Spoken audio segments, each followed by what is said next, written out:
Afternoon everybody, and welcome back to Birmingham Wildlife Conservation Park for the latest in our Wednesday Facebook Live videos. Today we're continuing our Facebook Live World Tour. We are staying on the island of Borneo, as we were last week for the Bintang, to meet our mangrove snake, who we can see here.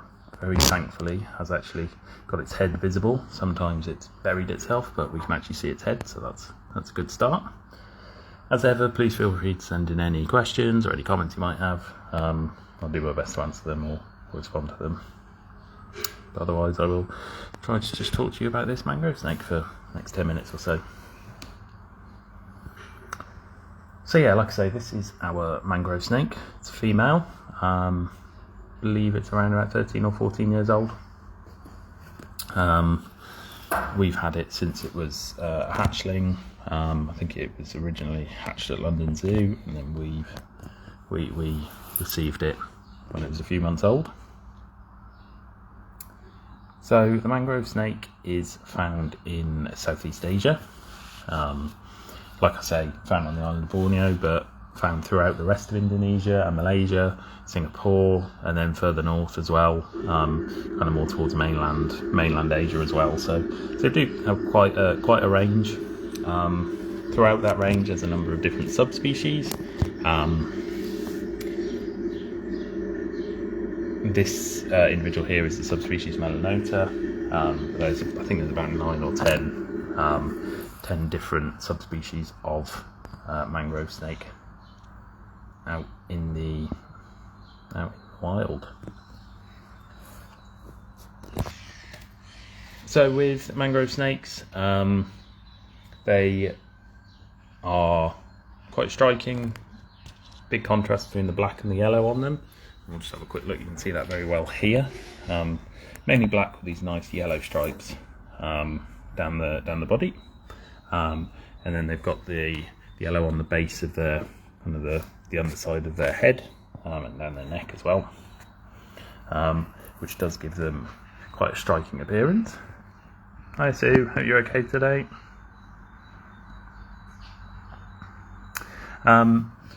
So these snakes can grow quite large. They can grow up to around about 7 feet long. So they can become quite large snakes. And they are actually a species that are venomous. They're not particularly venomous, but they are venomous. And this species of snake is something that we call rear fang venomous, which means their venom comes from the back of the mouth, and the fangs towards the back of the mouth.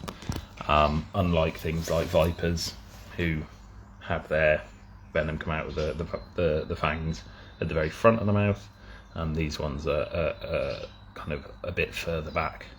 And snakes like these, they've got a gland which is around quite close to their eyes. It's called a Duvernois gland. I don't know if I pronounced that right, but we'll go with it. And this kind of connects to the rear fangs, and allows venom to be secreted into these fangs. Now I say these are mildly venomous because they're rear fanged. They have to kind of chew to get that venom into something. So for example, if this snake bit me, it's very unlikely that it would inject any venom, because it would strike with the front teeth, the front fangs, which haven't got the venom in them. And yeah, mildly venomous. I think in 2016 was the last count, but no one's ever been killed by a mangrove snake venom as far as I know. You can get swelling and you can get inflammation and things like that, but yeah, other than that, it's mainly minor irritation rather than life-threatening venom. But they will use this venom to kind of subdue prey and things like that. They will feed on amphibians, birds, small mammals, a range of little different things. And yeah, they use that venom to kind of subdue the prey as they've struck, and they kind of move it along their mouth. They'll inject that venom and get them to calm down a little bit as they eat them. It just makes eating them a little bit easier. So yeah, like I say, these guys are found throughout Southeast Asia. Despite the name mangrove snake, they're not completely found in mangrove forests or anything like that. Generally just lowland, kind of rainforest habitats, things like that. They do get their name because they are often seen kind of in trees overhanging water and things like that. So yeah, that's pretty much where they get their name from.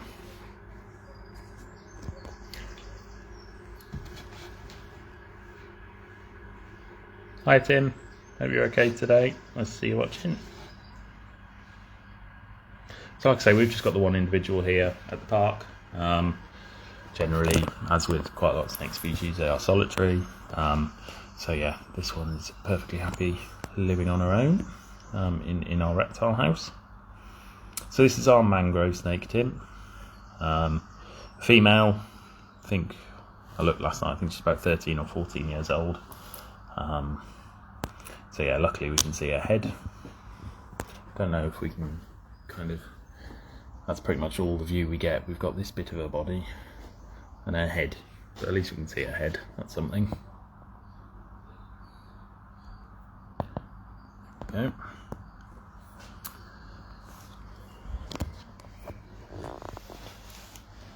So breeding wise, these guys have the females will lay between 4 and 15 eggs, which will hatch after between about 90 and 110 days, and then you get lots of nice little mangrove snakes coming out. And these guys, I know I normally talk about conservation status and IUCN red list. These guys actually have not been evaluated on the red list, so we're not sure how endangered they are. As with most Southeast Asian animals, I'm sure there's some issue. There's some problems with habitat loss and things like that. But yeah, we haven't got the definitive figures on that one. So the yellow stripes are probably a warning sign, as these guys are mildly venomous. They are probably a bit of a warning to prey species or potential predators. These guys are venomous, but yeah, they haven't got too much colour and they haven't got too much coloration because their venom isn't particularly much of an issue. Not very potent, not as potent as things like, you know, rattlesnakes and vipers and things like that.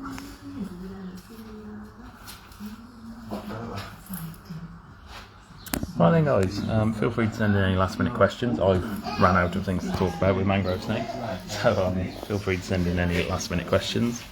Otherwise we will crack on and wrap the video up. I know it's a bit of a shorter one today, but like I say, I haven't got tons to say about the mangrove snake and when they aren't quite so active. It's not the most interesting watch. No, definitely not as dangerous as a cobra. No, definitely not. So yeah, next week guys, we'll be doing the otters. We'll be with our Asian short-quilled otters. So yeah, hopefully that'll be a bit of a fun video. The pups have been kind of wandering around and about a lot more over the last week or so. So yeah, hopefully that will be a bit of an exciting video next week. I saw a couple of lizards. So yeah, predation wise, I think things such as birds of prey would probably be the most common thing that takes them. But yeah, I'm not really sure what else would, to be honest. I don't think many mammals would go for them, but I'm not 100% sure on that one. Lengthwise, I think they can grow up to around about 7 feet, just over 7 feet. So yeah, they can get to quite large snakes. Tim can be quite large indeed. Oh wow! There's a snake. Well then, guys, I think we'll wrap the video up there. So yeah, thank you for tuning in to see our mangrove snake. And yeah, we will catch you again next week with our Asian short-quilled otters. We'll see you then, guys. Thank you.